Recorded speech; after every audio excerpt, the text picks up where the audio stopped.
ప్రతి ఇంటికి షూరిటీగా ప్రధాని నరేంద్ర మోదీ ఉన్నారని కేంద్ర మంత్రి కిషన్ రెడ్డి తెలిపారు. ప్రతి పేదలకి ఉండాల్సిన మౌలిక సదుపాయాలకి కేంద్ర ప్రభుత్వం కల్పిస్తుందని ఆయన తెలిపారు. పేదలకి ఇళ్లు, కరెంటు, మరుగుదొడ్లు, బ్యాంక్ అకౌంట్లు కల్పించిన ఏకైక ప్రధాని నరేంద్ర మోదీ అని కిషన్ రెడ్డి తెలిపారు. దేశంలో అతి తక్కువ సమయంలో ఎక్కువ రోడ్లు వేసిన నేత నరేంద్ర మోదీ అని తెలిపారు. పోయిన పాలకులు వచ్చిన పాలకులు ఎవరూ ప్రజలు ఏం చేయరని, దేశం అభివృద్ధి చెందాలంటే మళ్లీ బీజేపీ అధికారంలోకి రావాలని కిషన్ రెడ్డి పిలుపునిచ్చారు. ఎవరికైనా బీఆర్ఎస్ హయాంలో డబుల్ బెడ్రూమ్ ఒక్కరికైనా వచ్చిందా చెప్పాల్సింది కోరుతాను. డబుల్ బెడ్రూమ్ వచ్చిందా? నేను అక్కడే అడుగుతా ఉన్నాను. ఇవ్వలే.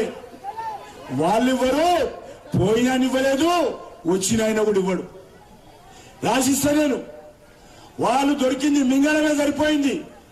దొరికితే మింగడమే. ఆ రోజు కేసీఆర్ అనే కుటుంబం దోచుకుంటే ఈరోజు రాహుల్ గాంధీ తెలంగాణను దోచుకొని వచ్చే పార్లమెంట్ ఎన్నికల్లో ఖర్చు పెట్టడం కోసం చూస్తా ఉన్నారు.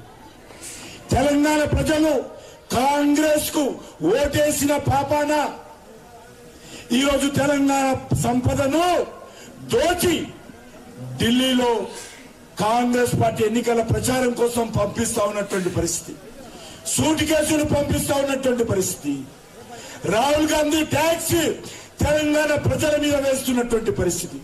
ఇంతకుముందే చెప్పారు, జార్ఖండ్ లో ఒక ఎంపీ ఇంట్లో చెప్పారు పెద్దలు, ఒక ఎంపీ ఇంట్లో అధికారులు పోయి సోదా చేస్తే 400 కోట్లు దొరికాయి. ఒక ఎంపీ ఇంట్లో కాంగ్రెస్ పార్టీ నాయకుడు.